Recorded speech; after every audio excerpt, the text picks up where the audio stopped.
Hello and welcome to the Warp Shelf. I'm Frank Duran. I'm Deshaun Vasquez. And today we're doing another filthy casual. That's where we get down with our dirty selves and talk about whatever we want to talk about. So welcome to one of those actual podcast episodes, I like to call them. You know, this will be a nice reprieve, I guess, because at the time we're recording this is literally the day before Zack Snyder's Justice League comes out. Yep. So that'll definitely be something to talk about. That'll be an episode. We're ramping up into Godzilla vs. Kong, so we're going to do an episode about Falcon the and Monsterverse. Winter Soldier starts in 2 days. So. Monster Hunter comes out on the 26th. Yeah, so like exciting things. Exciting things are coming up, but we wanted to kind of do a little breather episode, a little catch up with your boys. With your dudes, me and Deshaun here. Basically, Deshaun, what you been up to, man? Well, I would say the biggest thing that happened to me is that I got a new laptop since the last time we did a filthy casual.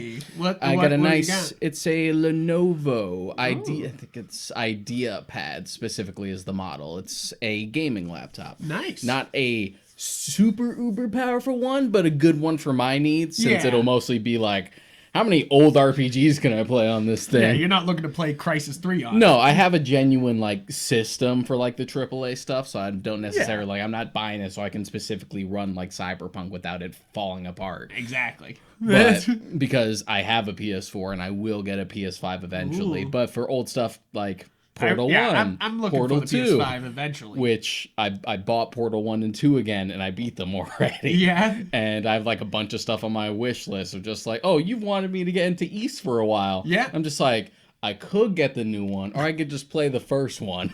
I did buy East Origins, and I'm going to play that next. Yeah, that's actually a prequel. It is a prequel. Yeah. That's what I thought. It looked good. Because I remember seeing that too. I'm like, is it like a remaster, like a reimagining of the first game, or is it a prequel? It's a prequel. It's a prequel. Yeah.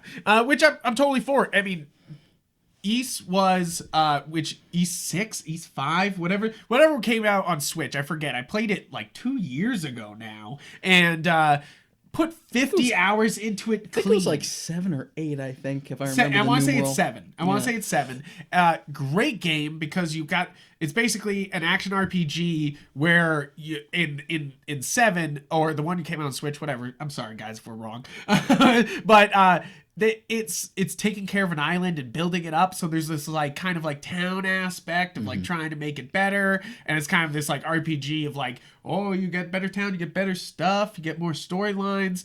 Great RPG. I beat it so quickly, so fast, 50 hours, like boom, done. Like I was like, wow, that was great. Like I was just like, and in out took over your life, and then you moved on. Yeah, it's the RPG. The ARPG elements are really good. It really is a good action RPG. It's not too much button mashing. It's definitely like got some flavor to it. That's what surprised me about like what little gameplay I've seen of it, and even looking at like the footage of like the original games remastered for Steam specifically, despite them being like 16-bit. I'm just like, wow, this is really involved like genuine action RPG stuff that you wouldn't have gotten back then that often. I like to say, because Xenoblade was my favorite game and it still is, Xenoblade Chronicles 2 on Switch is still probably my favorite game on the system. But if you didn't like the kind of like, go my Pokemon and go beat the Pokemon waifus sort of out there and beat up things, Ys was a more involved RPG. Same sort of feel, but you beat the shit out of things. Yeah, that tends to be my preference. I'm usually not huge on like, I don't like the game trying to play itself for me. I mean, I like Xenoblade because it does that. You have to time it right. You have to hit the blade combos, and that's what was great to me, was that it wasn't like a rhythm game. It was more about like getting the right combinations lined up. I'm still going through Xenoblade 1 now. I'm like 40 hours in. Nice.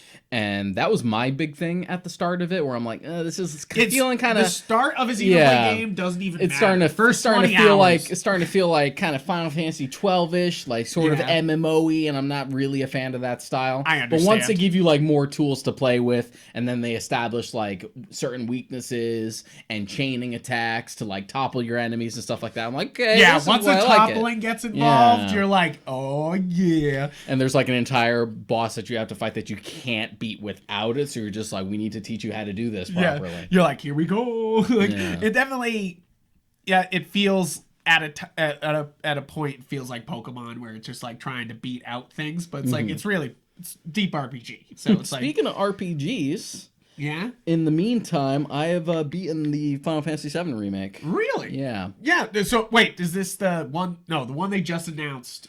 The one that they just announced is just an enhanced. Just a PS5. Is an enhanced port with also like an extra like added. See, bit that's for what that I was version. confused about. So what are you getting there? You're getting a Yuffie story. What are you fucking getting? Little like minor like Yuffie story. We don't know how long it's going to be. Yeah. But Which, it's like, it's not huge, but it's just something as like a little incentive, because at that point in the FF7 story, Yuffie's not even supposed to be involved. So to fill in that gap of just like, what was Yuffie she doing what's before she she met the gang is kind of cool. I'm like, okay, fine. I definitely dig that. And the fact that they're like dropping in I understand other stuff the from the salt compilation. that people have, though. I saw a bunch of people being like, great, I have to buy the game I've already beaten again to beat it again to play like maybe 2 hours of content. And I'm like, you guys bought Super Mario 3D World. Yeah. And like, plus, it's also doing the thing where you're getting the PS5 upgrade. Right? Like, come on. For nothing. It's gotta so be. It is gonna be big a deal. It's gonna be beautiful. Yeah. It's gonna be. It's gonna be beautiful. I saw. the game It's like I actually saw went- Anti-Fanboy making jokes about it. Like you gotta fix this door. You know, like Steve was like pointing out a certain door that was messed up, and like, you know, like hopefully that's what PS5 is all So about. as you a know? summation, I really enjoyed my time with the remake. So I got spoiler free. issues. Yeah, spoiler free because I want to eventually play it. How about you What the beat fuck did they change? How about- that you have issues about? Like, what did they without do? getting into spoilers? Like, Okay. yeah, how hard is it to get? So like, the original, the remake covers what is just the Midgar section of the original game, which Yeah. in the original game, I've said this before, will only take you like a couple of hours to get through. Yeah. If you've played the game before, you can really get through it in like an hour. But what they've done for the remake is, because it's so expanded and they've like fleshed out the characters and the lore, they've expanded everything on Midgar so that everything feels full. They did a really good job of making it feel like it's its own complete, almost like standalone story to Wow. a point, as like a first chapter. And that's Interesting. even before like the world opens up and they're done with the Midgard stuff. So in that point, they did a great job. My issue with it is that they were hinting at stuff of just like, it's not going to go down precisely way how you you remember it, which is fine. That's what I expect. And you were already sort of getting at that just by there's like expanding bits things of alone. things, that just weren't the same. So it's just sort of inherent with a project like this. But the climax of the game specifically takes a big fucking left turn. Really? Like a real big left turn. Like we just really JRPG'd ourselves now. Now we're starting to feel like modern Nomura of Square Enix bullshit. Like, Really? Yeah. Without getting into spoilers, it introduces like a boss fight that was never in the original game, whether through this first part or later on. It starts to there's shenanigans afoot that could drastically, like, more so Change than like the story. more so than like, oh, we're expanding on it, so of course things are going to change because we want to flesh it out and make it deeper, make it cut a little deeper. This one is just like, oh, okay, we're making things even more convoluted now, and we're kind of getting a little meta. Oh, okay. And I don't like that.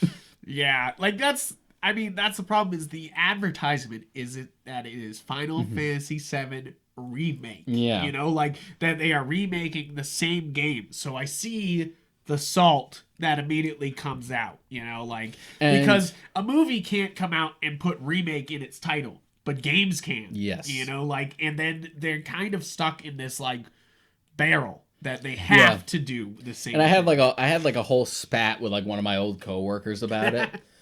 Because he was just like, dude, they were building up that things were going to change the whole time. Just like, there's a fucking hard line between things are going to change as a natural part of just us expanding things, them doing and things. the shit that they pulled off in the climax. Really? There's a very hard line. You can't give me that excuse.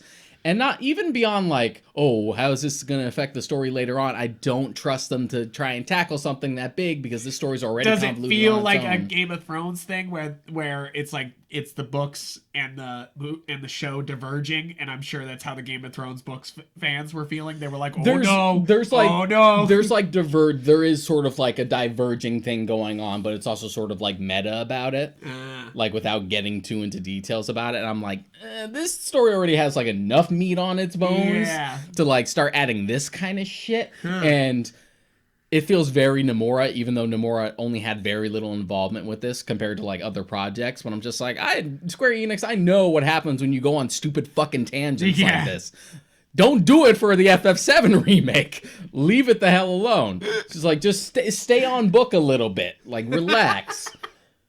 Can't have no fucking restraint. But even in a bubble, beyond being like, oh, what is this going to do to the lore, my precious lore? The lore. Even beyond that, just from a tonal standpoint and like a pacing standpoint, it's a real fucking like left turn.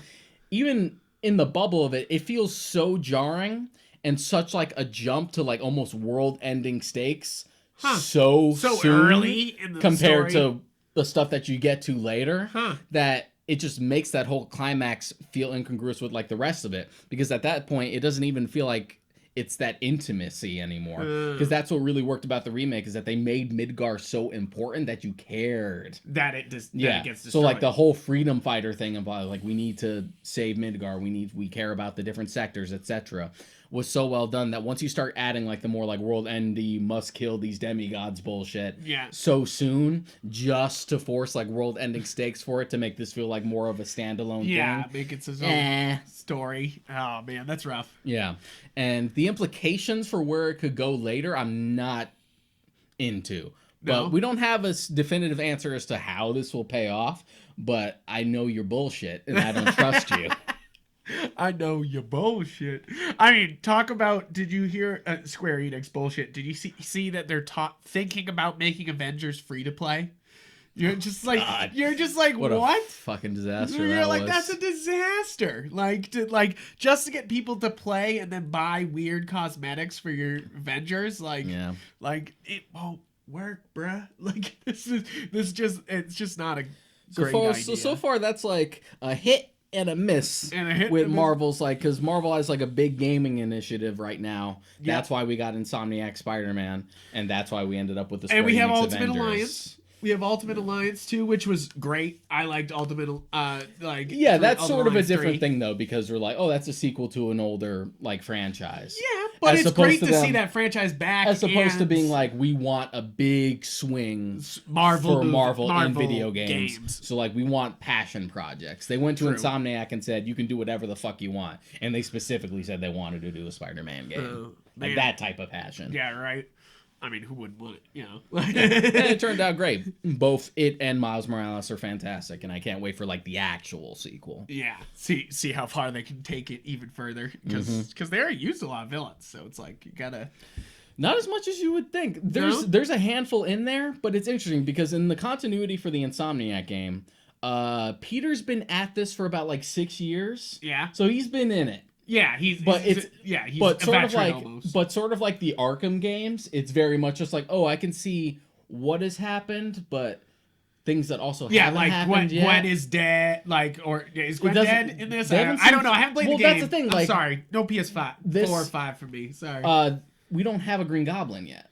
So it's interesting. They could build up to Norman. Yeah, they have Norman in the game, and they're building up to Harry. And spoilers for the game, it's already been out for a few years ago. But they're not really building for Harry to be like Green Goblin or like Green Goblin 2. They're building up for him to be this universe's version of Venom. Really? Yeah.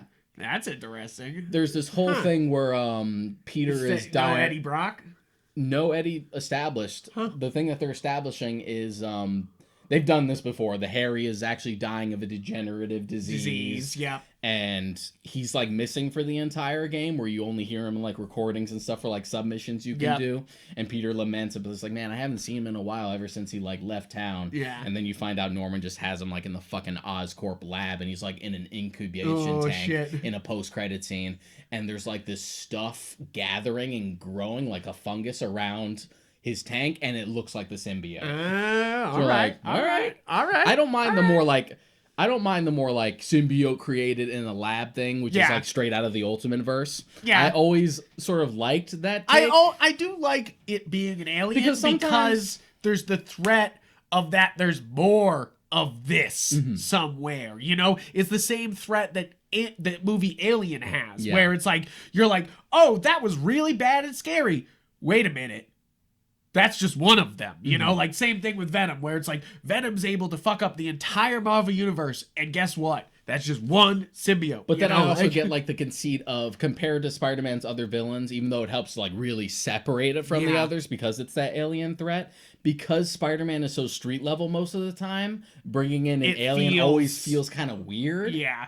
It's always like this weird, like, should be in the Avenger book with even Spider-Man, when you watch, like, even beyond, like, Spider-Man 3 as a film's flaws, just tonally, it's weird to just see, like, a meteorite crash down and then alien goo. It feels very Sam Raimi, like, though. It feels very, like... Which is why that was the thing in, like, Secret Wars. It feels a lot less weird when you establish it in an event where he's already with other heroes and they're doing an adventure in space. It's like, oh, I caught something. What the hell is this? What the hell is this? Yeah, exactly. And then take it back and experiment on it. You're like...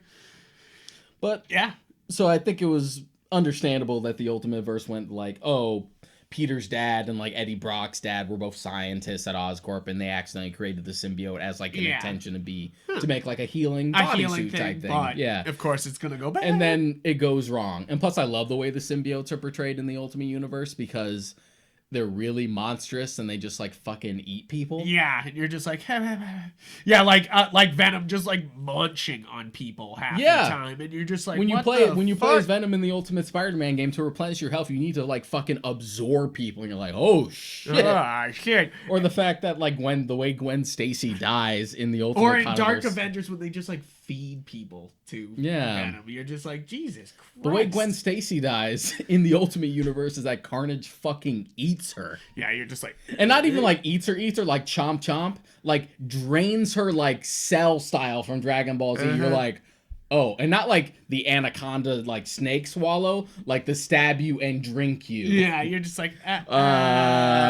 They definitely were going for a lot meaner universe in Ultimate. I feel like Ultimate was always just like so much meaner, you know, like it was just like, and in some aspects it worked, like with Ultimate Spider-Man, which was kind of always like the big flagship, and other times it was dumb, like the Ultimates. Yeah, well, some Ultimates was okay, not all. No. I mean, it definitely doesn't stick any landings or anything. I mean, like, plus they shot themselves in the foot with like doing ultimatums, like let's kill off most of our characters. Yep. And so then, at a certain point, the only book that was being published was Spider-Man, and then they got rid of the universe. Was that Battle World when they got rid of the universe? I think so. It's like, have you watched a little bit of that weird animated cartoon? It's for kids. It's on Disney Plus. They're like 6 minutes long, and they're very short, and they just like kind of get to the point.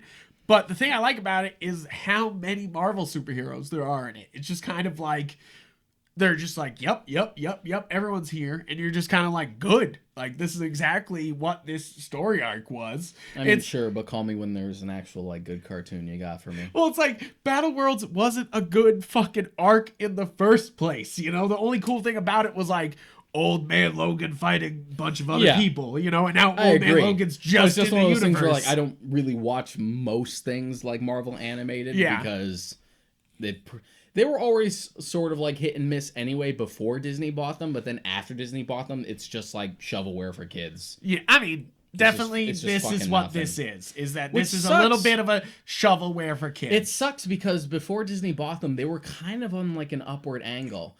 They had like 3 good ones under their belt. Yeah, they had Wolverine and the X-Men. Yeah. They had Spectacular Spider-Man, which is still the best Spider-Man cartoon. And they had Avengers Earth's Mightiest Heroes. Yes, that's what I was thinking of. Earth's Mightiest Heroes is a great show. It's a great show. If you've never seen it, it's on Disney Plus right now. Yeah. Just if you're gonna watch any animated Avengers show, that's it. And for the most part, it's complete. They definitely did have to rush an ending because they knew they were getting the axe. Yeah. And we got Avengers Assemble instead, and it's garbage. And you're just like, great. But cool, it's a shame because they had plans. They were building up to like do the Ragnarok storyline. Yeah. They were going to introduce the X-Men finally in the next storyline. I'm like, but why? But Come on. It's real. It's true. They're they just kind of abandoned it. So game wise, I've been playing because we were talking about games, but then we got tracked into Marvel as we do. Yeah. Apex Legends came out on Switch. Okay, it's a panic button port, so there's good things going on. It plays well. I do not run into many disconnection problems or FPS drops. It usually runs very smooth. The draw distance is obviously bad. Obviously, you can't do. It's the same problem as Fortnite on Switch, is that it just doesn't see as far as other systems. Other systems can just see across the whole thing and load the whole map, but Switch is like, that's a lot of processing. Yeah, power. the initial reveal trailer for Apex Legends was like, we had talked about it before. Yeah, where it didn't look great. Yeah, it does. We had compared it to like Witcher 3. Look better. Like, Witcher than that. 3 was like a downgrade, but for what it is, it still looks pretty good and runs fairly well. Yeah. But Apex was like an immediately just like, oh, that's a drop. Yeah, it's a definite drop, but it runs smooth, and I've actually had a really good time playing the game. For two reasons. It's not building like Fortnite, so it's a battle royale where I'm not just like, oh, it's the end of the map, and then you're just like, sniper battle, blah, blah, blah, blah, blah. Like it's made by Respawn. It's sort of tied into the Titanfall universe, other than I think that they just use the Titanfall aesthetic. Really, there's no like guy from Titanfall or like a mech, which like. Give me a fucking mech, like goddamn, I would love that. But I'll say this as a person who doesn't really care for mechs all that much, that the Titanfall games, especially 2, are actually really fun. 2's good. That's the thing, is they add the movability of Titanfall. You don't get to run on walls unless you're a certain character, but you basically have the movability like of the slide and the run and the slide, and climbing up on things that you do in Titanfall. And they put it into a battle royale, and they add the champions, so it has that like Overwatch feel, which of course that's what I'm always chasing. But it just sounds like you just want Titanfall on the Switch. I mean, yes. Yeah. Respawn, give me a fucking Titanfall on Switch. I mean, no one will buy it because no one bought it in the first place, so it's not actually a good investment for them. But Titanfall 2 did pretty well. It did okay, but not as. It's like Titanfall 1 was a shine, like, it came out and like people liked it, but it didn't like boom as much as it should have. But it sold well enough to get a sequel. It sold well enough to do a sequel. The sequel was actually like a fantastic like complete thing, which, and it just like it had the people buying it, but it didn't have the big audience again. It just didn't like, It doesn't necessarily like need that, because it definitely did well enough for people to be like, let's keep an eye on Respawn, because they did like Jedi Fallen Order right after that. And then and I think Apex is a great battle royale because it is about moving fast, looting fast, using your character's abilities to actually win. Which is great too, because I have a character, I use Fuse all the time. He's my main basically. And basically I love him because he's got a grenade launcher on his shoulder, even if you don't have a weapon. So like if you land and somebody's trying to punch you to death, you can at least be like, get the fuck away from me, and hit them with a grenade like right to their face. But it's definitely one of those things that like, they already are updating it, so the game doesn't look great. It runs fine.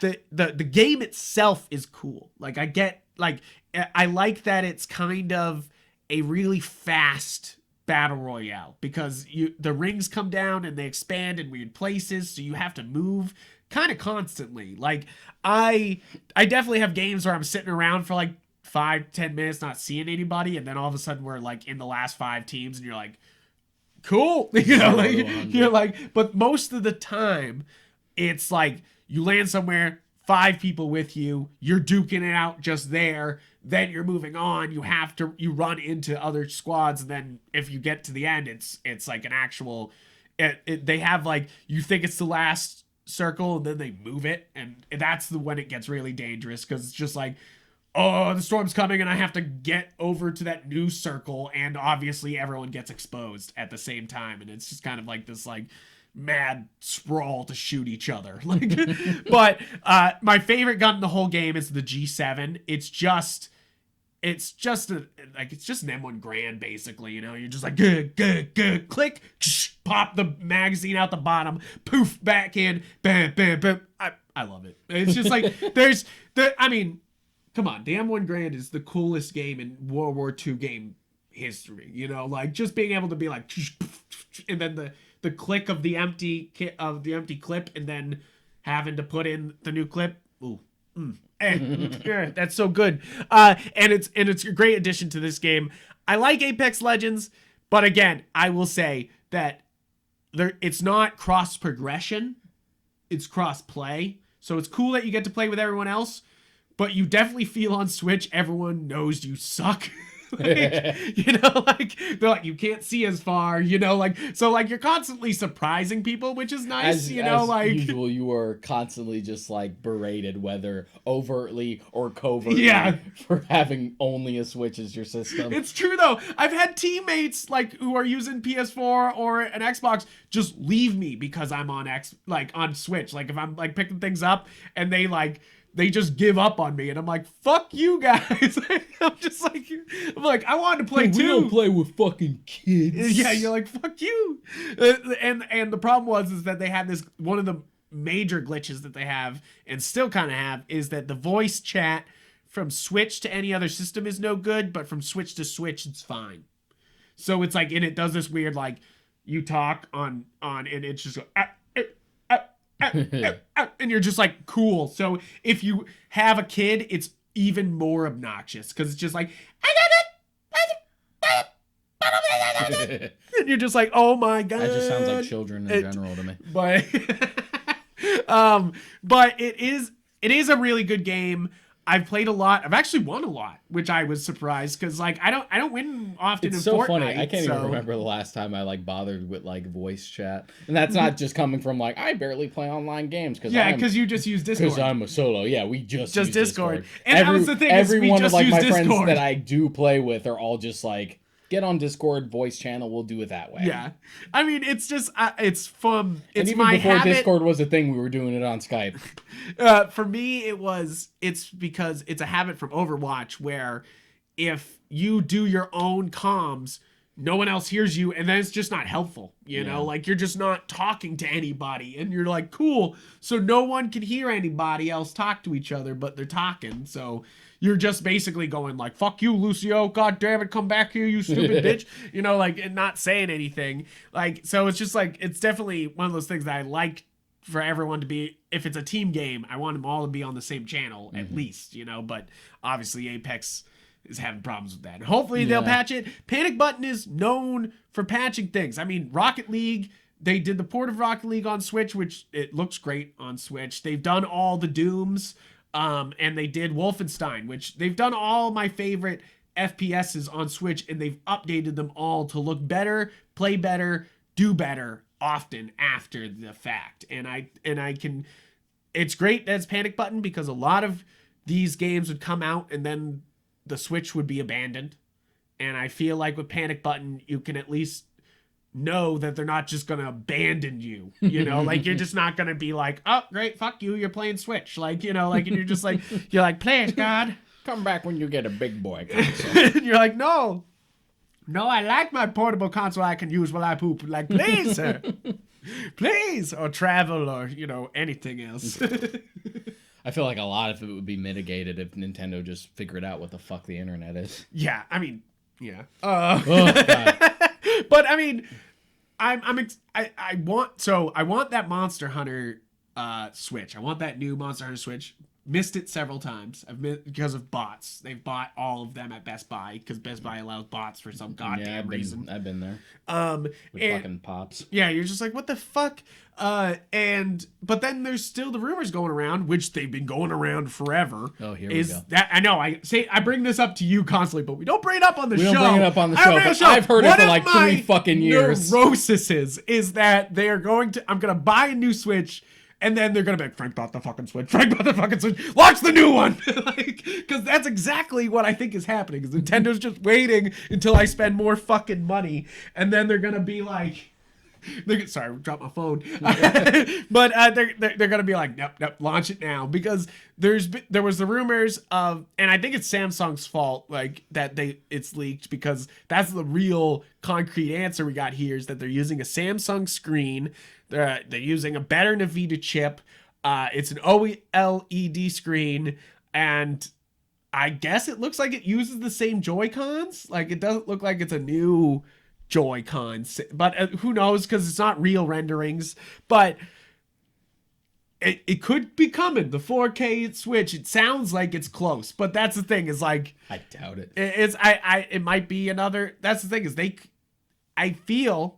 And I always say this, is that they could just live on the Switch for a real long time. Yeah. Like, like, this isn't a Wii U situation where they're like, they're putting a Band-Aid on something. They're like, no, we launched the Switch, and this is it. There will be something down the road, whether it's like a even smaller one that's actually really portable, because it ain't handheld to me unless I can fit it in my pocket. I mean, true. Now, the real question is, do they call it, now, in your opinion, do they call it the Switch Pro or the Super Switch? I don't care. No, you don't like either of those names, or not? Like, how about just like any name that's not fucking confusing? Yeah, I don't want the Switch Plus. As someone, everything's Plus. I don't want that. Someone who worked at a GameStop for a couple years, none of this bullshit of just like the Wii to the Wii U. It's not the Nintendo 3DS, it's the 2DS. If they do now Switch it's the 3DS XL. Now it's the new Nintendo 3DS XL. See, that's the thing. If they call it the new Switch, that will fuck everybody up. Because yes, everyone wants to buy a new Switch, but if they call it new Switch, these grandmas are gonna buy old Switches and not realize that they're like, yes, I bought a brand new Switch. What did you want? And they're like, no, it's the new Switch. These things have to be grandma proof. Yeah, exactly. That's why it was such a good idea to just be like Switch. Like, it's like brand name done. Like, because Xbox fucked that up. Fuck grandmas up for years. Like, what is that? Xbox S. At least Xbox to Xbox 360. It's just like, okay, you added a weird number to it. There's still a difference. But then Xbox One, you're like, okay, as opposed to the Xbox One, like the first one we got, and now we're like Xbox. They're just getting into like Genesis One territory. Xbox One S, Xbox Series SX. They're just getting into like Genesis territory where it's just like, oh, the X32 and the 32X and the CD. Yeah, you're just like, God damn it, guys! Like, this is not helpful to anybody. Like, I'm not saying everything has to be idiot-proof, but this is literally game consoles that your grandmas are buying for kids, and you gotta make it easy for them instead of the new 3DS XL, like, which, like, god damn, like, that's one of the most confusing titles ever. At least keep it consistent. Like, no one's asking you to just do the numerals like PlayStation does. Yeah. But you would think there'd be some consistency of just like, okay, 360. So what's the next one going to be? 480? Yep. It's just like 720 at least. Or 720? 720, or even go for the full Tony Hawk reference, the 900. You know, like, might as well, like. Or 1080, go full, like, like Xbox. At least that would be like, okay, I see the progression here. Yeah. You're just all over the fucking map. Yeah. I love the joke that, like, by the time we get to, like, whatever surpasses this, it's gonna be like those old fucking usernames people used to have where they tagged it with, like, X's at the beginning and end. It's gonna be like XX is the lowercase x, capital X, lowercase x, Xbox, X. Oh my god, don't even say it. That's terrible. But that's true. I wouldn't even see, I could see that happening. Like, that's not even what are you doing? And what was the other game I've been playing? I've been playing Jurassic World Evolution, the complete edition. I got it on Switch. Great. Love this game. Great park builder, slash like collect them all, because you're trying to get all the upgrades for the buildings. Of course, unlock all the dinos, you know, make sure you get everything. And that's why the complete edition is really worth it, is that like you literally have everything at your access. So like you're unlocking everything and being like sick. Like you're just it's because I mean there's some things that they just like kept out of the game and put it into DLC, and I would be, if I was an original buyer of this game, I would be kind of pissed if I had to keep buying these like extra dinos, you know, like because I'd be like, I like this game, but what the fuck, you know, like, but I really like that this is just a complete, like, here's everything. Here's all of it at once. I love the references. I love the aesthetic of the game. And I just get caught up in it. Like, I mean, you usually get caught up in a sim like that because you're trying to take care of it. But, like, the added aspect of just herding cats, of, like, the dinos breaking out and you fucking being like, get the fuck back in there.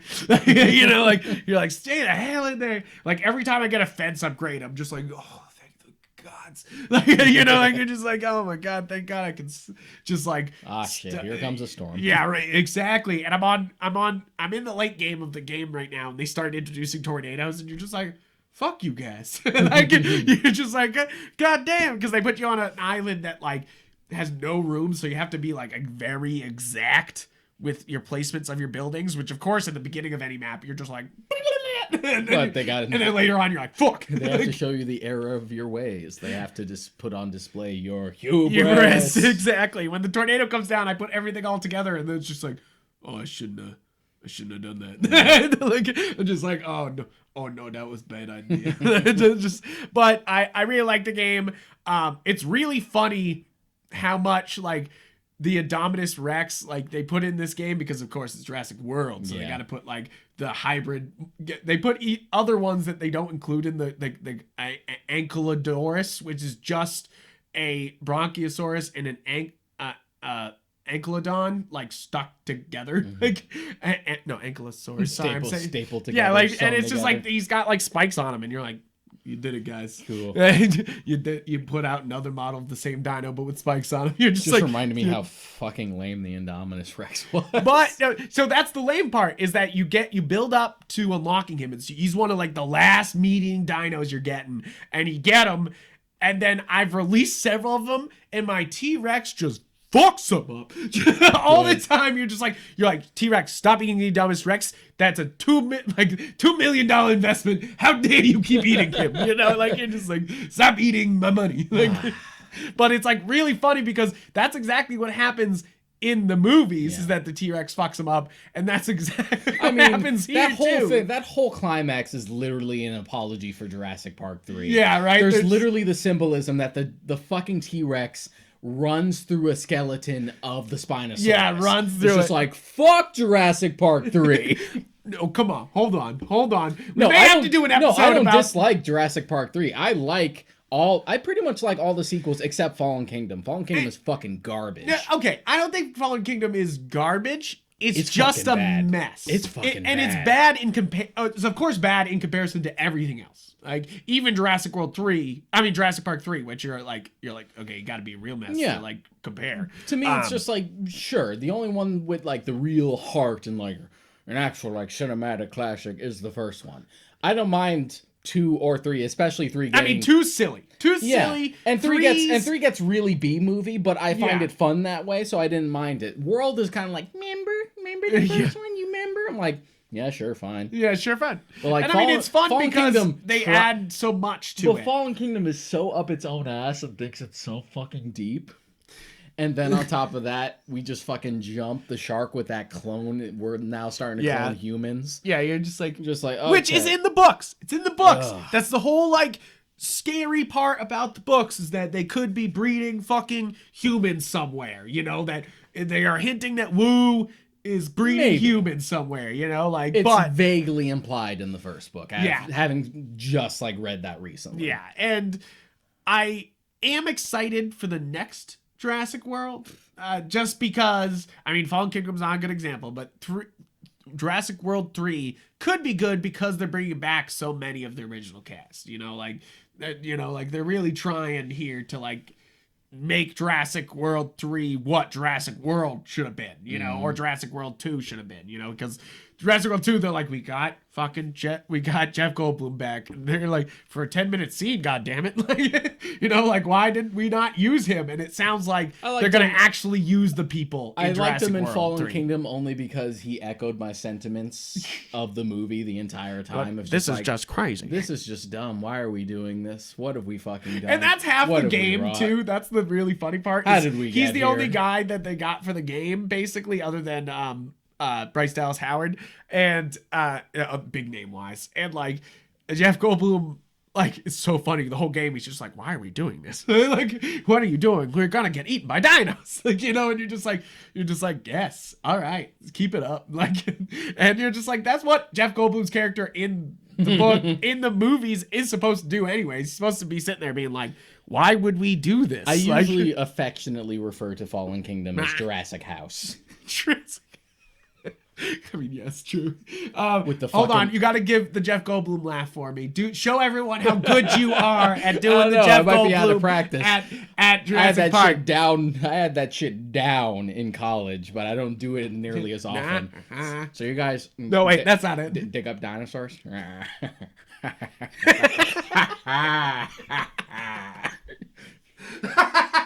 Sorry, that shit tickles me because that scene is so ridiculous. Like, what did Steven Spielberg tell him? Just laugh at them? Yeah. Like, what did he tell them? I'm pretty sure that was like, because when I was like, me growing up, like Lost World was my favorite, and I'm sure 90% of that was because it had more T-Rex shit. Yeah, and Jeff Goldblum was the main character this time. Yeah, just like, I'm sure that was like the majority of it. Now it's just like, I like the first one, I like the second one, I like the third.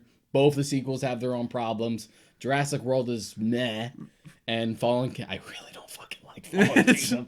And I went into it being like, I like the rest of the sequels. Yeah, fine. And I came out of it really fucking angry. Just like, that was bad. That was fucking bad. Yeah, especially it's just the ending feels like they were just like, end the movie, and they threw it up into the air, like they're just. It's like, weird how they try to give it like this sense of awe, just like it's beautiful because the dinosaurs are free. Look at Blue free out into the world. It's like, that's fucking raptor is gonna eat someone's kid.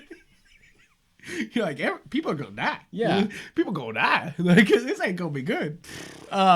But back on topic, just other games, anything else you've been playing? I think that's it for the games that I've played recently. I've been playing Super Mario 3D World still. Nice. Because I brought it up before. We're still like chipping away at it. We're almost done. We're right at the finish line. But you haven't done Bowser's Fury yet? No, not yet. I was waiting until after we were done. Yeah. We're on the last level right now. I was actually playing it last night. And, that last level was fucking annoying.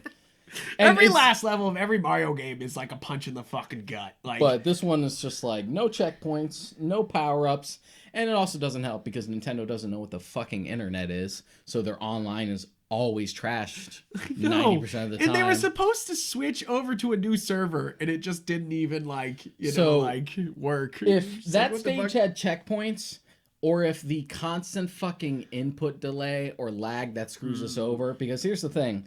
It gets so bad sometimes that when a character dies, you get like the tiniest lag spike, which we've adjusted to.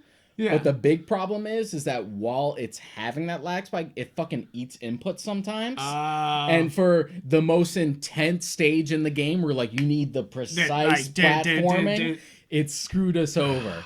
That's we literally rough. have we had 2 crowns worth of lives, which is like 2,000 lives. Yeah. We fucking ate like 300 of them just last night. Oh my god, that's terrible. Just on the final level? Just on the final level. Jesus Christ. It got to the point where like when I was done, I was just like, dude, we're getting to like 11:30, and if we're not done, I'm fucking out. Yeah, you're like, and I'm out of this. And when we were done, I fucking like yeeted my controller onto my bed, just like, fuck. I was so angry. You're like, this isn't what it's supposed to be like. Nope. Yeah, it's just like, that's the problem sometimes with trying to complete the game, and sometimes it gets too like punch in the gut. Aside from that, like, were it not for Nintendo's shitty internet, 3D World is a solid game. Yeah. It's more or less like what they tried to do with 3D Land on the 3DS, which was just kind of bland. It was the most like paint by numbers Mario game you could play. 3D World had the added advantage of it had like the unique power up with the cat stuff, which is fun. Yep. And it really emphasized the multiplayer, which is something they've been experimenting on since New Super Mario Brothers Wii. Yep. But it never really worked. Here it works the best. But it would be a lot more like palpable if you just like played it locally. Online, it runs the input lag is rough. Messes. It is rough. It's been fun enough for us to just like deal with it, but when it gets bad, it gets fucking bad. You're like, I'm just gonna beat this myself. Goodbye, guys. Yeah. Like, I'm just like, I'm sorry. Yeah. This might just be me. I'm going through Sunshine now. Yeah, it happened because my friend. I've seen a lot of people complaining how hard Sunshine is on the Nintendo subreddit recently. I've realized how many people suck at Sunshine. Yeah, Sunshine's well, it's kind of like Sunshine opens the floodgates to do whatever you want. Floodgates, get it? And and that's the weird thing that they're not good at, you know, like where it's like Mario 64 has very predetermined where you should go type of direction, where Sunshine's just like, get at it. And what triggered me finally going into Sunshine was my buddy Alex, who also has 3D All-Stars, finished 64. And I'm like, oh, okay, I've spent enough time from 64 that I could jump into Sunshine because I completed 64. It's funny that you're playing it now that the year anniversary is up and supposedly you can't buy or play these games anymore. You know, like it's over, guys. You can't play Super Mario until they put 35. Them up like individually later on the eShop for like triple the price. Sure. Yeah, right. They're just gonna be like, here's $40, buy Sunshine. You're gonna be like, what the fuck? Like, but I just needed time after 64. I completed it. I got every star, and that game is so fucking jank now. Yeah, it really pissed me off. It got to the point where like the last few levels, I muted my TV and put on an audiobook. Just like, I'm gonna listen to Interview with the Vampire while I just like zone out and just get this done. And that's what happened. So I just needed some time away from it, but then I saw my buddy like finishing 64. I'm like, okay, I think I'm ready to jump into Sunshine. Yeah, it's time for Sunshine. And so far, it's gone way smoother. It has its own like frustrating shit, but the control alone is just like, oh god, a camera that functions. Yeah, instead of. Yep, you're just like, no, wait. Just like precise platform and stuff like that. I know he's having a tougher time with it. I think it doesn't help that he like jumped from 64 to Sunshine immediately and I left it alone for a while. Because me jumping into Sunshine, I'm like, yeah, this is way this better. Is right. This is smoother. I'm used to it. I can pull off these jumps. I know exactly how to gauge this. And he's just like, I'm still too used to 64. Where's my long jump? There ain't no long jump in this one. Where's my long jump? It's true. You're just like, wait a minute. That's why I would be excited to play Bowser's Fury, is it feels like it's the end of Odyssey. It looks like, and it controls like Odyssey, and I want another game of Odyssey, you know, like I want that control of Cappy, you know, like, which I know they don't have Cappy here, but you're just like, well, just control alone, and it's like as smooth as you can be. Exactly. They finally like perfected that formula. It was definitely harkening back to 64, but with like modern technology to just make it like smooth as butter. The platforming in Odyssey is so precise and so controllable. Yeah, it really is. And it's like, and it just feels like Tony Hawk, you know, like where you feel like you can kind of accomplish the entire stage, you know, like and kind of get everywhere you want, and it doesn't really matter. Weird that it took them that long to get to Odyssey to have the brilliant idea of just like, what if we could just collect multiple of the thing in one go? Yeah. Instead of kicking us out every time we fail or every time we finish. Yeah, and you're just like, that like, sounds nice. nice. Just the idea that in 64... That's why Odyssey was I'm pretty sure the first Mario game I've completed ever. Because if you fall into a bottomless pit, you're not immediately kicked out of the stage, period. And you're just like, because you had one bad fall. Exactly. That's my main problem with Mario most of the time. It's just like, god damn it. Like, it's just like, it's like, I'm not always so precise, so it's just like, it sucks when it just boots you the fuck out. You're just like, I love me a good platformer, but you gotta have like that control. Yeah. And I try to cut it a little slack because 64 was very much in a lot of ways the first of its kind. Yeah, of course. But even on games on the same system that like took that idea and ran with it, were already immediately better. I find stuff like Donkey Kong 64 controlled better. Banjo-Kazooie definitely controls better. Yeah, it definitely does. Yeah. And you're just like, and that definitely was looking at them and being like, I see you, and I'll raise you this. Yeah, they're like, okay, cool. Yeah. Taking notes over their shoulders, like, because, I mean, I love Banjo, but it definitely is just like, shit, this Super Mario shit is great. Like, they're like, let's add a bird. Like, let's add a bird. Let's add a bird. So is that the only game you've been playing mostly? Just playing Super Mario? For the most part, and then like catching up on like old shit now that I have like the laptop. Like I said, I went through Portal 1 and 2 again. Nice. That was nice. I hadn't played Portal in such a long Portal's time, great. especially the first Portal's one. so good. I hadn't played Portal 2 since it first came out, like back on PS3. Nice. So it was nice to be like, I feel like going into a puzzle game, and I haven't played Portal in so long that I've probably forgotten all the solutions, and that's pretty much what happened. Yeah, that's good, at least. But I went through them pretty quickly. So it feels new. I'm also going through the multiplayer on Portal 2 with my buddy Joey, because we started it way back in the day, back when we still had PS3s to play it on, and we never finished it. So but now that I have like a laptop I can play it on, I'm just like, dude, let's go back. Let's fucking finish that multiplayer. Because there's a lot. Like it's almost as long as like the actual main story. Yeah, it's pretty wild. And it's really fun to see the creative ways that they're like, here's this puzzle solving where it requires you working together. Yeah, some cooperation. And I love more creative puzzle games like that. Yeah. That like take advantage of like the first person perspective and like really think outside the box. Because as much as I love games like Professor Layton, which is basically a point and click adventure with a series of different traditional puzzles that you use the touchscreen for. Puzzle. I like stuff like Portal and The Witness and the Talos Principle for being like, here's wholly original puzzles that could only work in this type of format. Yeah, I agree. It's like it makes it. It's that feeling you get when you're watching an animated film and you see something that just couldn't be accomplished in live action. Just something that like, wholly uses its medium. You're just like, ooh, that was deep in the medium. You know, like got deep in there, and you're like, I love that shit. I also bought Knights of the Old Republic because that was like one of the first things. Because one of the first things I buy on anything is Empire at War. I know that sounds really stupid, but like that RTS is woo! Like I still have my 2 copies of Knights of the Old Republic 1 and 2 on original Xbox at home. Nice. But I have nothing to play them on. I don't have like any Xbox anymore. No. And I've wanted to revisit Knights of the Old Republic 1 and 2 for years now, but I've had nothing to play them on. And any of my other laptops definitely wouldn't have been able to really run them that well. Yeah. And now that I can, I got it. I modded the shit out of it to make it run even smoother. And it's good. It's good. It's good to be back. It's good to be back. I was also playing... What color is your lightsaber? Did you get a lightsaber? I haven't gotten to the lightsaber yet. I'm still on Terrace because the Terrace section in the first game takes so fucking long. Yeah. So long. It's the reason why I have never gotten that deep into those games, is that first section was so long that I walked away when I was younger. That's one of the reasons I prefer 2, because 2 gets to the point just like, here's faster. A fucking lightsaber, get out there. And you're just like, all right. Yeah. Sounds good. I was also playing Limbo because... Oh, yeah, that looks good. Oh, that's like an old indie game. The only reason I think we covered it in GAU days. Like, I'm pretty sure. Like, maybe. I think we covered Limbo in a quick play. I feel like that was like older though. I think so. I don't know, man. Maybe. That's like an older indie game. That was like around the time like maybe we first started college.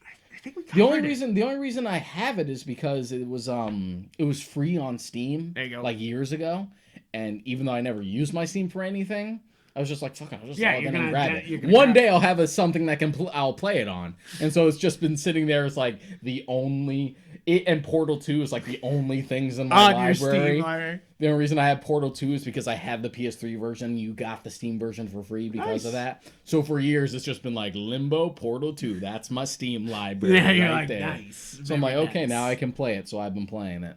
Which is also another good example of like a creative puzzle game. Yeah. Yeah. Yeah, absolutely. So movie and TV wise, what you been watching? What you been up to? The other night I watched what is it called? Always Be My Maybe.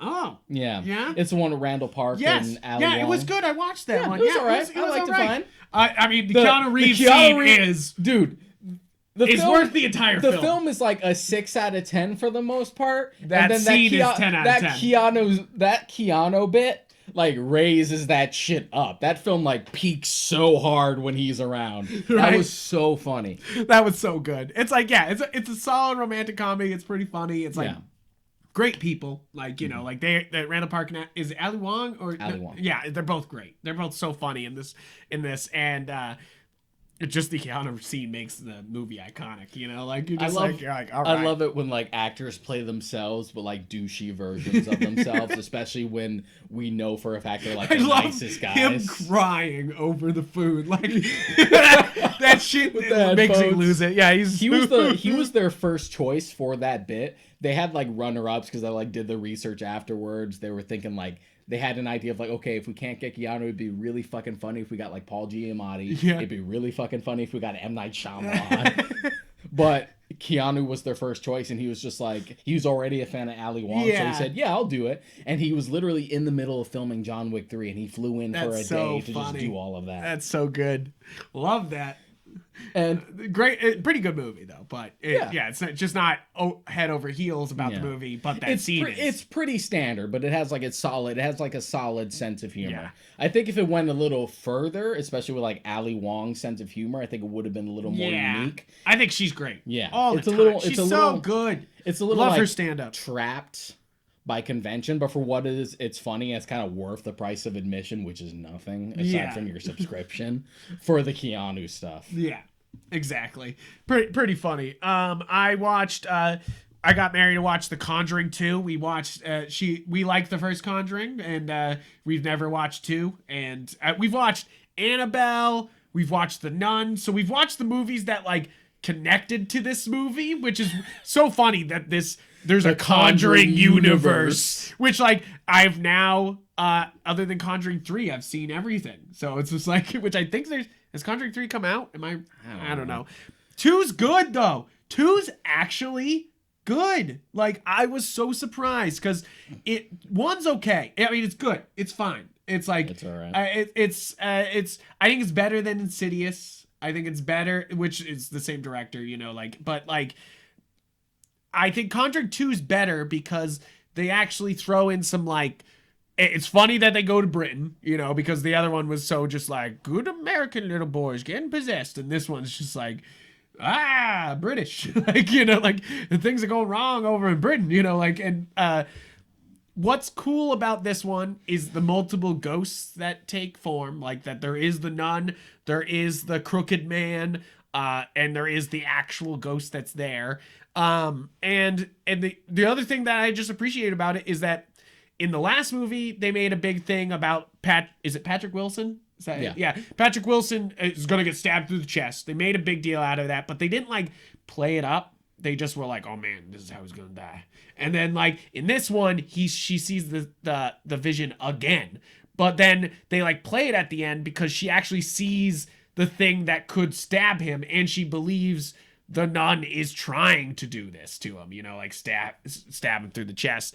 And it kind of adds this like, it's always so stupid, but like, you know, the loaded gun, and you use the loaded gun, you know, like is that they like, they put it there that he's going to get stabbed. And then the whole movie, you're like, he's going to bite the big one. Because they do these scenes where like he's playing guitar to the girls and being such a nice guy. And you're like, oh, he's going to fucking die. you're like, oh, he's a goner. And, I enjoyed the movie. I was actually super surprised because like I had kind of like meh about Conjuring. Like I was like, good actors, good, you know, like solid movie. Nothing to be like a classic. But like the 2 amps everything up, and all the great cast is still there, and the ghosts are good. You know, like you're like, oh, this is pretty good. It actually has some really good scare moments, and I don't know. I was actually surprised. I thought the first one was fine. It just didn't give me any incentive to really watch anything. I think you should do 2, because 2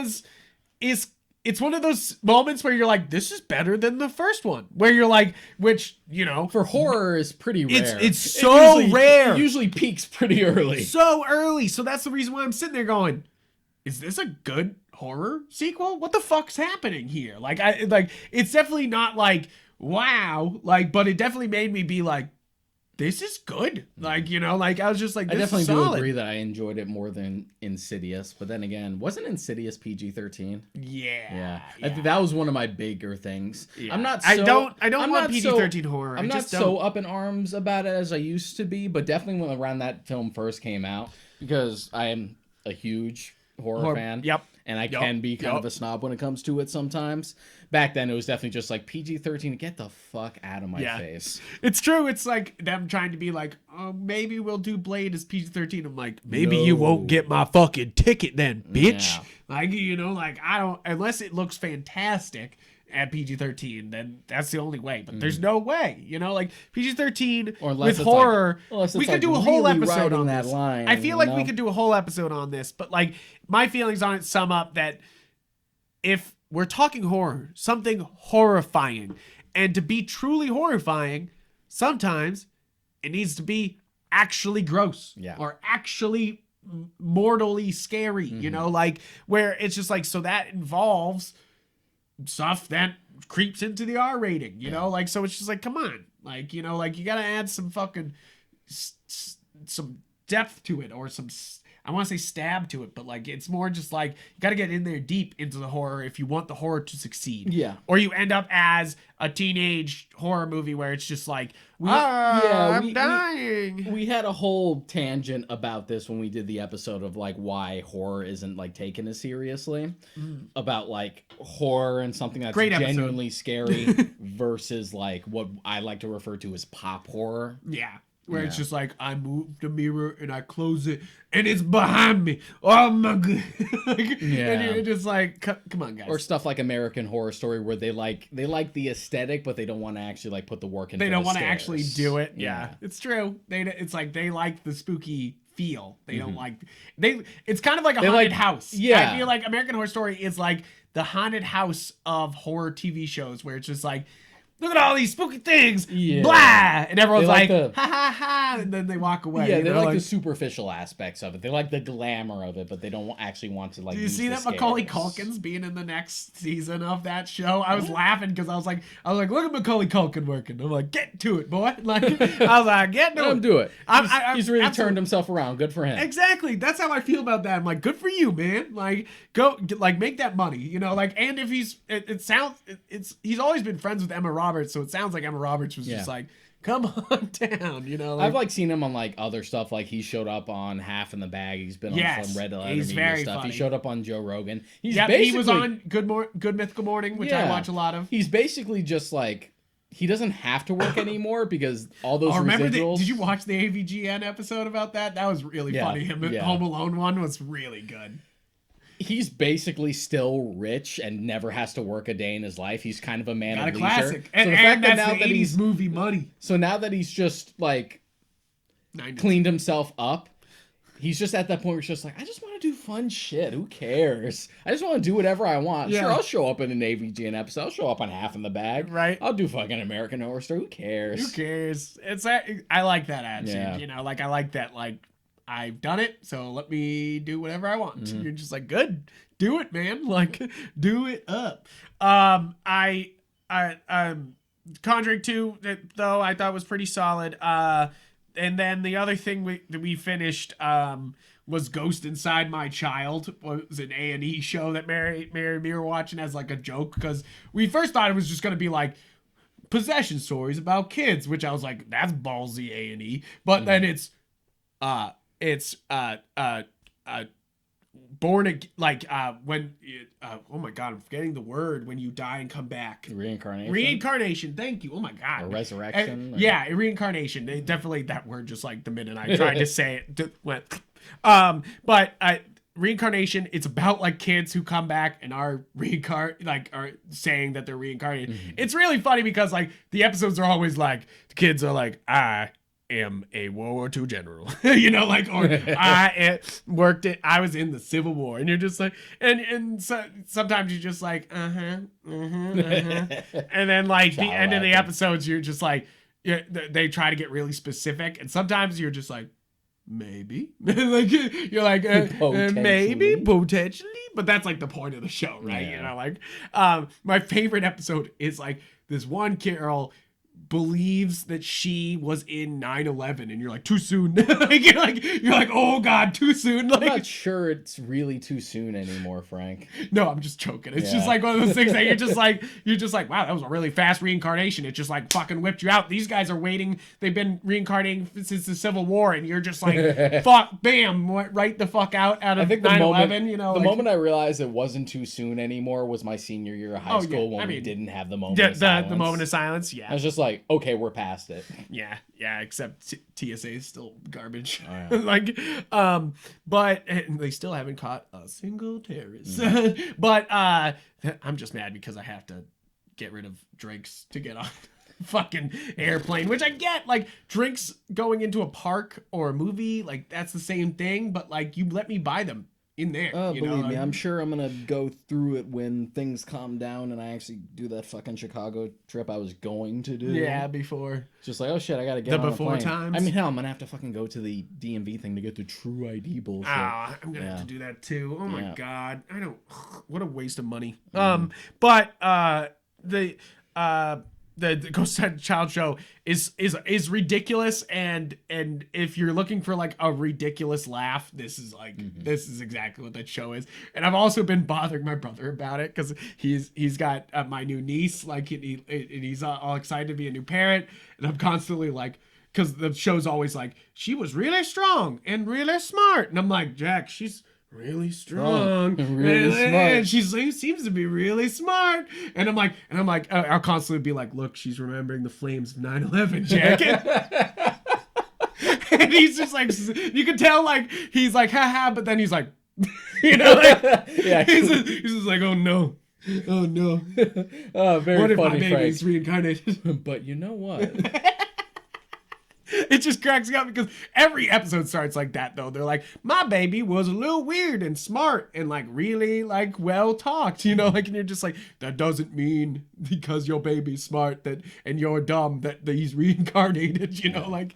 But also, it's like some of the episodes you're like, definitely these kids were just influenced by their dad, because they're like, my military dad, and for some reason this kid's really obsessed with military lives, and you're just like, oh, big mystery about where he got this idea of maybe being a military guy in a past life, like, you're just like, but then there's some really weird episodes where one kid says that he is the writer of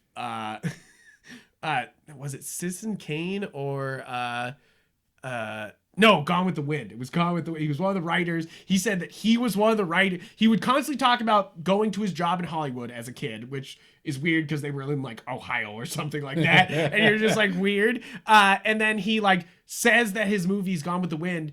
And then he literally goes and like meets the kids of the people that like he says that he is their father, like, and they all get along. And for some reason, it's like they let this kid like come and meet with them and stay on the property for a bit, and sounds like it's really stretching that suspension. It's weird. It is strange. And you're just like, also, how do you broach this topic? You go like, hey, my son thinks he's your dad. Do you want to meet him? Like, and you're just like, sure. What? Like, like, sure, I guess, like, it's just a really ridiculous show. What else have you watched? I've been watching Black Lagoon on Funimation, another classic one that you've been telling me to get into, and it was only 2 seasons long, so I was like, let's fucking do this. I made Frank an entire list because now that he's finished Yu Yu Hakusho, like he had said when we did the episode, he's been in the mood for like short bursts, shows that he could just like get in quantity and not have to like spend too much time. Do you want me to read some of them?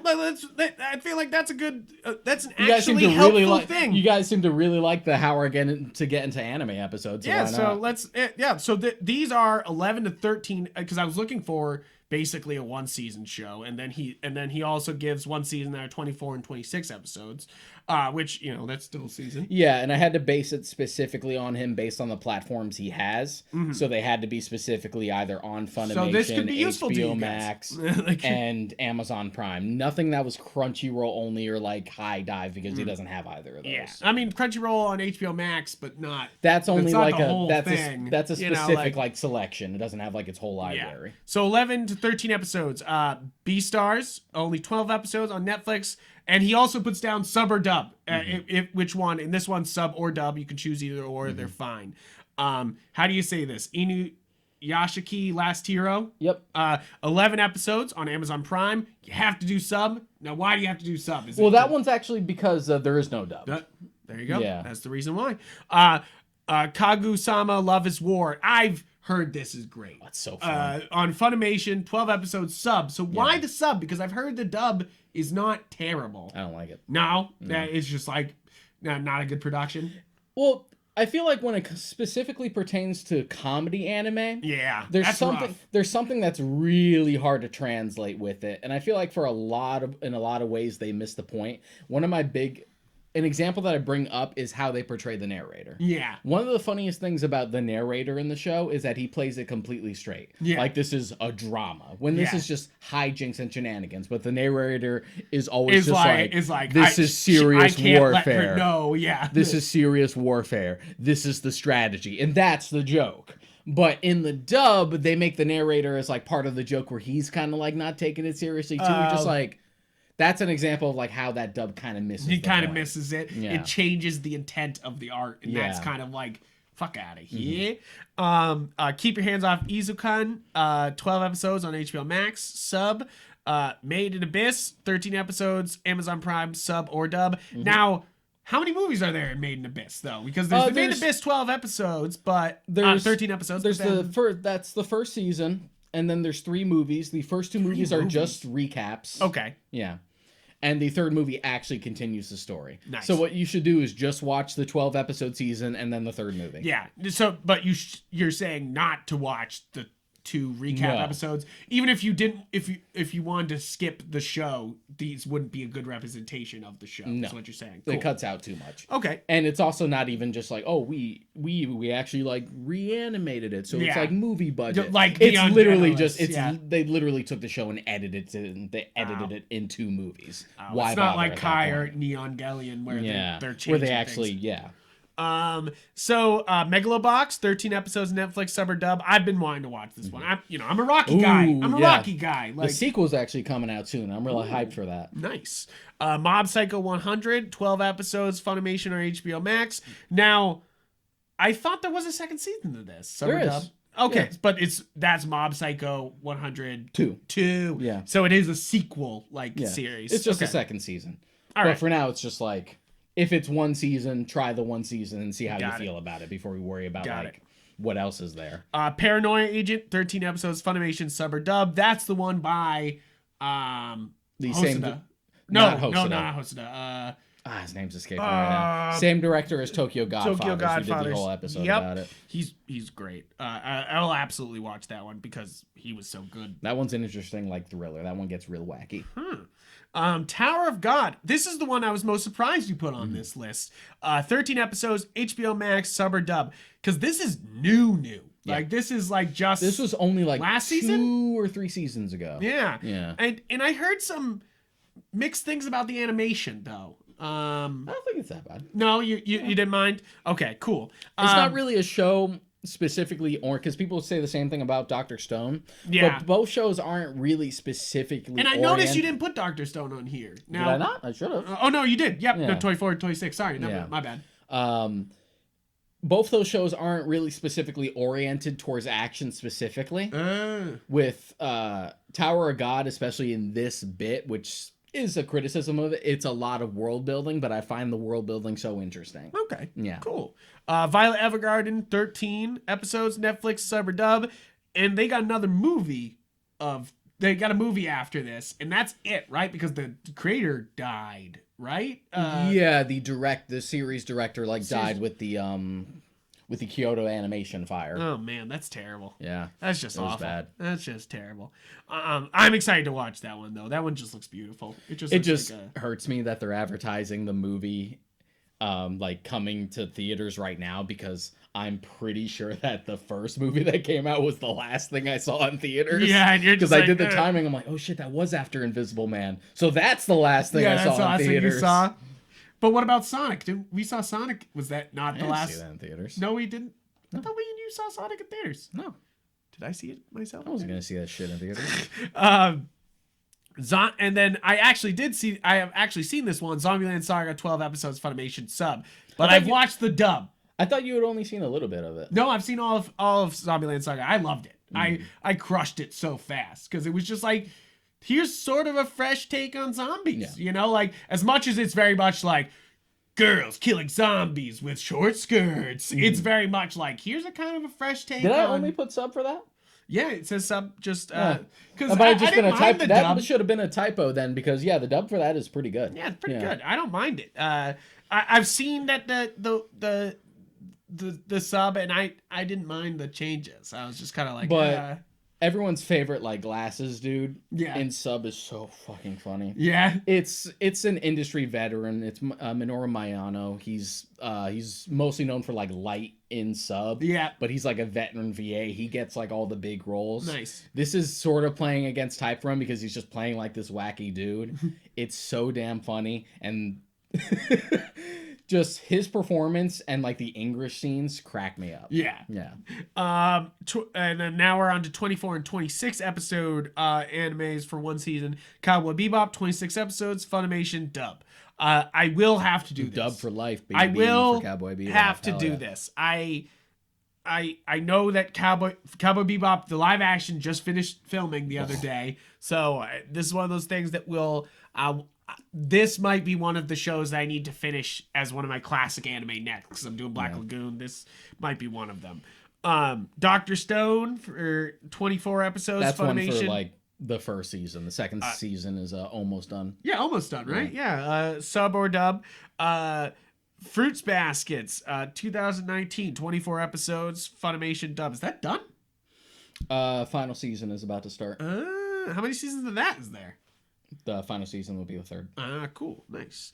JoJo's Bizarre Adventure. Yes, I have not watched all of JoJo. I'm sorry. You've gotten it started. I've got it started. I also started with dub, which on this list he says so. Hell no. It's me. I feel like if it's any of these where I'm just like, when I say fucking sub, watch fucking sub, that one especially, I really fucking hate the JoJo's dub. Which... I can see the difference. It's like I've watched the sub and the dub of the first episode because I wanted to see the difference. And yes, it's funny to hear him say, "It's me, Dio." But you could in that one line delivery, if you watch the sub one, it's so much better. Yeah, it's so much better. You know, like it just like, and he holds the Dio for almost longer when he's like Dio in the sub, and you're just like, yeah, bro. Like you're like, fucking send it. Yeah. Like, so I will have to get to that. Now, Jujutsu Kaisen, 24 episodes, HBO Max, sub or dub. This looks great. That one's a real recent one. This looks fucking awesome. That's another one where, like Dr. Stone's second season, like we're into it. There's only 2 episodes left so far. Nice. For like this first season. It's doing super well, so I'm sure it'll get more. Yeah, it's one of those and shonen it's one shows. Of the big like Shonen Jump titles. So it's just gonna take off forever. Yeah. Get ready for a show that's gonna live. You're gonna live with. It's super fun. The action set pieces are fantastic, except unlike, and I don't mean to just like shit on Demon Slayer all the time. Demon Slayer is a fun show, but it's very superficial. People really only liked it because it had cool fights. Demon Slayer. Yeah. Sorry, I was with Jujutsu Kaisen, like it has that, but I also actually care about the proceedings. I give a fuck about what's going on. I actually care about these characters. Yeah, so it doesn't. So it was already fun at the start, but in its second half, like pretty much the moment it changes its opening, it's been like set piece after set piece, and it's really just Mappa fucking flexing, and it's great.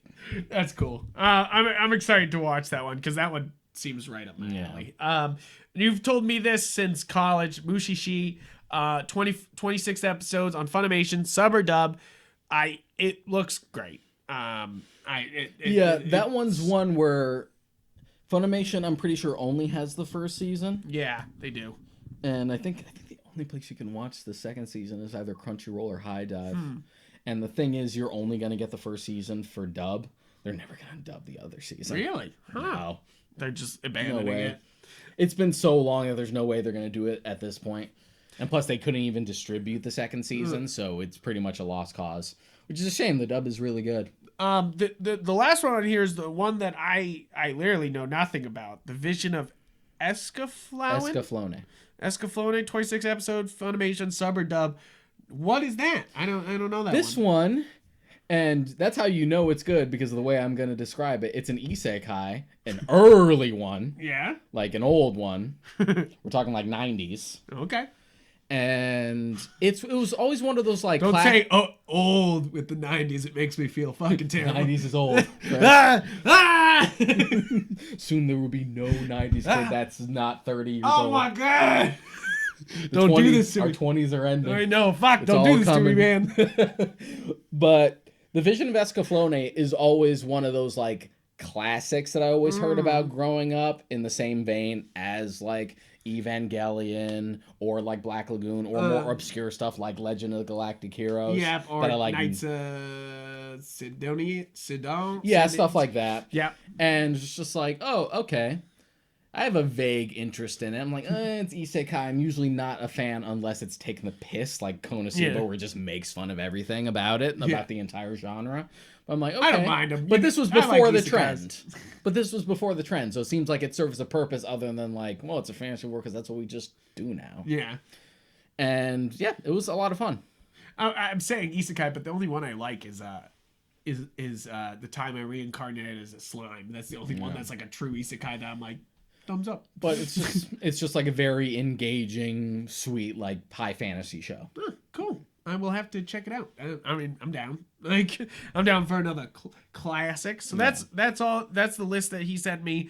I think it looks great. I'm excited to watch. I really had to like browse what HBO Max had and like what I knew Funimation had, because you don't have Crunchyroll. That's a big one. Yeah, it's the because Crunchyroll. HBO Max only has like the Crunchyroll collection. With, it's like, just crazy because Funimation and Sony own Crunchyroll now, so it's just weird. They're like pitting it against each other, and you're just like, just give me all of Crunchyroll on Funimation right now. Like, you own it, give it to me, let's go. Or just have Funimation absorbed into Crunchyroll so we can have a better player. Do the Paramount Plus thing, Either that where or all of a sudden it just becomes something else. Verve is owned by Crunchyroll as well, so just put Funimation back on Verve and I'll be happy. Yeah. You're just like... Because the Verve player's solid.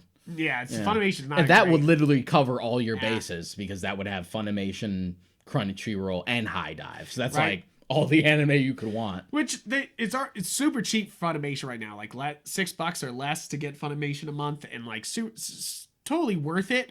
I just think that I want more. You know, like, it's great that I get the current ones, but it's one of those things where you're just like, give all of Crunchyroll to me. I know you have it. Like, stop sitting on it, you know, like, just give me that shit. It's kind of like, and I mean, it even feels like that more with HBO Max putting like a sprinkle of Crunchyroll. You're like, what are you doing? Give me Crunchyroll for free. Like, I just want it involved with something I already pay for. Yeah. You know, like, you're just like, come on, At least their selection that they've actually put on there is pretty good. They're mostly sticking with like the popular, like, highlight stuff. Hits. Yeah, I mean, that's what HBO wants. You know, is the goods. They want the good stuff. But Funimation's like scooped up all the popular shit this season. Yeah, all the ones I want to watch. Goddammit, which sucks because Funimation's player is notoriously bad. It's bad, and it's fine on Switch. I was telling you today is that I have been switching to watching Funimation on Switch because, first off, there's no 4K Funimation content, so I'm not like getting missing anything out on the drop in quality. So it's like 1080p out of Funimation, you know, out of my Switch. And it's like, that's fine by me. You know, like, that's fine by me, especially if the browser is just better. Because all the time, the Funimation app is just garbage on the Samsung TVs. And I'm so much more into it on Switch, where it's a little bit more stable. Yeah. And you're just like, thank God. But again, you're just like, come on, guys, this is not that hard. It's like HBO Max being weird with its backup feature, like that you can't... Has anybody else run into this where you can't back out of something for some reason in HBO Max? Like, if you try to back out of a movie, it will just be like... and you're just like, what? I have weirder problems on Funimation. I do it specifically through the PS4. Yeah. And I was telling you about this earlier. I run into two issues. One is the episode just shitting the bed, like, somewhere in the middle of it. You're like, where it's just like, oh, it's an error has occurred, so I just have to fucking back out and scrub back to where I was before. Yeah. I ran through that almost every fucking episode of Fruits Basket Season 2. It's like I love that show so much that I was just like, I can't stop watching. I must keep going. I gotta keep going. But I swear, it like clockwork. Halfway through the episode, it just kept doing it. That sucks. And then I run into the weirder issue where it's any of the ongoing stuff that I'm watching in sub, which is mostly because dub delays keep happening and I'm not waiting. Yeah, exactly. You're just like, nope, gotta finish it. It's weird. Whenever it's like a continue watching and a new episode has just been added, I can start the episode and it'll play it, but it'll either play footage from the last episode and have the subtitles for the current, or it'll be vice versa, where it's playing the current episode, but it's showing the subtitles from the wrong one. And nothing fixes it. You can't back out and then go back in to try and fix it. Instead of just, you have to ignore the continue watching cue and just search it up specifically and then play it that way. You're like, if I have to break your system, it's not a good system. Yeah, it's so fucking weird. You're just like, what the hell? And I've never had this problem before until this season. It started with like Promise Neverland. Oh. And you're just like, what the fuck? It's like, what the hell is going on? My buddy Rob had the same problem with his, because he's bumming off of Funimation too from another friend of ours. And we had the same problem when we were watching the season together, but he hasn't had the problem since. I've had it every time. It's so weird. That is weird. That is so strange. So is there anything else we've got to cover for today's episode? No, I think that's it. We've gone on more than a few tangents today. The runtime. But guys, thank you for tuning in to another Filthy Casual episode. It's the calm before the storm. Yeah, it's the calm before the storm. Because yes, is coming. We are doing Godzilla versus Kong is coming. Yep, we're doing. So the next episode that'll be coming out, it will be a MonsterVerse lead up to Godzilla versus Kong, and then the next week after that will be Justice League. Yeah. We will cover the Zack Snyder cut, and then the week after that will be Godzilla versus Kong. Yeah. So get ready for an action-packed little lead up of podcasts coming out. And thank you guys for checking out. Remember, you can watch or listen to our podcast on any platform, really. We're on YouTube. We're on any podcast platform you could possibly think of, like anything. Apple, Google, Spotify, whatever you want. We're up on it. Like, A-Track. Whatever you need. RSS feed, whatever you need to do, we have it. So please support the show, and most of all, go to galaxygeek.com, where our podcast is posted in all its versions in a single article, so it's easy for you to be like, pow, pow, pow, pow. Yep. And that way you can find all the other episodes that are all together on that thing, and you can check out writings by myself and Deshaun on many other topics, all on the site. I mean, there's a new Monster Hunter game coming out, so I can't wait to edit that review. Yep, it's gonna be gameplay loop. I can't wait for every article that Frank writes for the next couple of months to compare everything he's been playing to Monster Hunter. It's gonna be great. It's gonna be. I can't wait to delete the term Monster Hunter 100 times out of each article. I will try not to.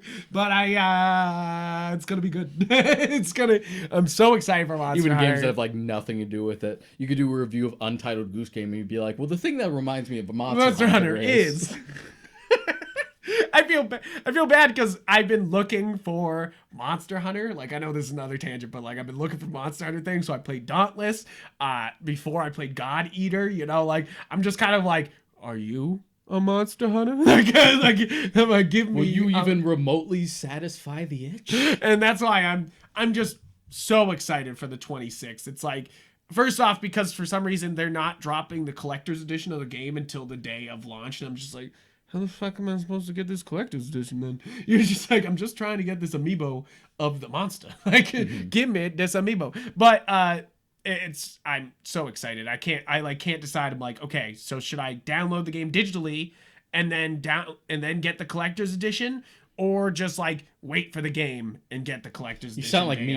You sound like me. Like, in my existential crisis with the Scott Pilgrim limited run thing, just like, do I get the physical copy on PS4 or Switch? Well, PS4 is pretty much at the end of its gen, but Switch Online sucks, and then I end up just like, fuck it both. Yeah, fuck it both. And that's the thing, is I might be like, fuck it both. Like, and then be like, here you go, brother. But the only game aside from shit that's like on my Steam wish list, just like RPG, it's so funny. It's like Rock of Ages, and it's like Persona 4 Golden, Persona 4 Golden, Disgaea, this, that, all fucking RPG all shit. RPGs. But again, guys, you can find me and Deshaun on on Twitter, on Instagram as Yupfrank and Mod Karaka. And check out other episodes of the podcast. Like we said earlier, we had the horror movie talk, which was a great episode. I love that episode. And check out many more and keep supporting because it helps us make more podcasts. Thank you guys, and I hope you have a great rest of your week.